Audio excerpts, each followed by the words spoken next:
Hi all, I am jumping on today to share some really good information here about children's behaviour and how we can actually regulate and manage that as well as best we can. So this is all based on some training that the team just received recently. It was actually delivered by my own sister, Emma. So she is a special needs teacher and has been teaching now for over 15 years, I think, in that field. And she actually takes a lot of our own staff training and helps upskill the staff there as well too. So a really informative session, and it was actually brilliant the fact that it was my sister able to share this with us as well too. So it was brilliant for that. But some of the main takeaways for ourselves, and this was probably the big one, is this.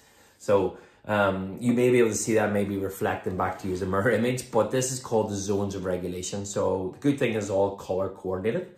So what we have 4 zones. So you have the blue, the green, the yellow, and the red zone. So at any one stage, children will be in each of these, could be in each of these zones. The main zone we want to get them to is the green zone. So the green zone is where they're calm, they're content, they are focused, they're ready to learn. So this is the zone where we get most from our children in terms of any task we want to do.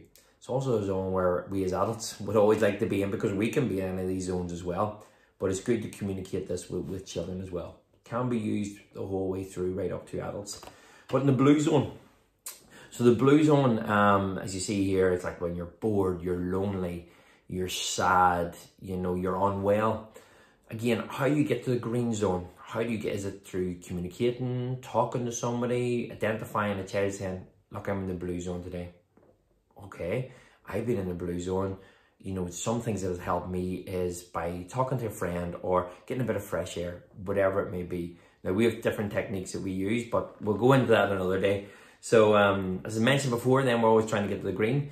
Where we will find a lot of our kids when we're coaching is in the yellow zone, actually, because probably they're more really excited. So if we're taking a PE lesson or we're taking our holiday camps, the kids will come in and they'll be like so excited. They'll be like, oh yes, this is amazing.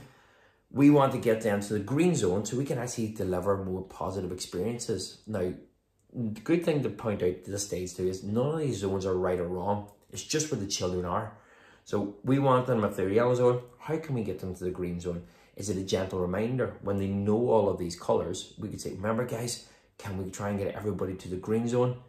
May just trigger a switch within themselves. Or we have like a safe zone as well within our coaching areas where the children will go and self-regulate, be it, you know, playing with Play-Doh, colouring in, something for like 2 minutes to come back in when they're ready in the green zone as well. So that's just some techniques, and you may have others as well too. The red zone is maybe when we're angry, we're frustrated, you know, we just need space. Maybe they've lost a game and they just don't really have the emotional intelligence at that moment in time to deal with that. So how do we get them from red to green? You know, what do we, even identifying where do you think you are? And hopefully they can, you know, well, I am in here, I'm in the red.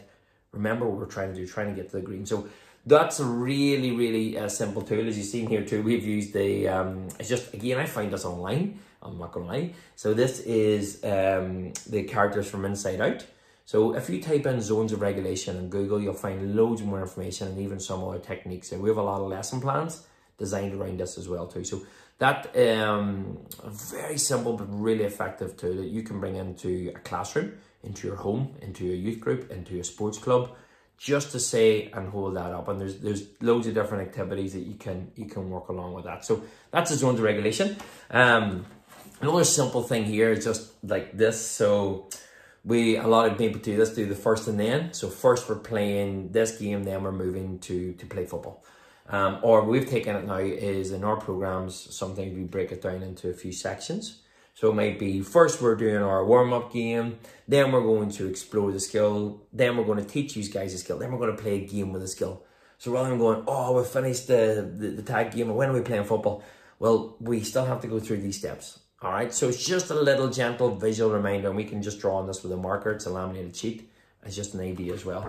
And then finally, what we have then too, so each of our coaches will be wearing this lanyard, and they'll have things like this. So they'll have like quiet, listen, no, and you'll see a lot of teachers will have these as well too. So, you know, you've tidy up, you've break, you've toilet, but at the very back, We've also put in about the zones as well. So, you know, which zone are you in today? And you can get the kids to come up and say, look, where do you think you are? And they can point to which one they're at. And then it's up to you guys then. You'll know the children better than anybody. How can you get them from here to there? What are the zones kind of used for that? So, just thought I'd share that. I thought it was so much and such valuable information that my sister did say. And if anybody is out there, any mainstream schools or any special needs schools who would really value from this, now this is just, what is this, like 5.5 minutes? Emma took us and she crammed it in as well into 2 hours. And the content, even the scripts she was talking about, her language and what to use, how we approach children. These are just the practical tools that anybody can pick up. But I would highly recommend that, not just because she's my sister, but because we as a company and even the coaches there, we took so much out of it. So give that a go and let me know in the comments, and let me know as well. Get in touch with us. How's it worked for you? What kind of methods have you used to help us? So guys, thank you so much for watching, and I shall see you all soon. Cheerio. Bye-bye.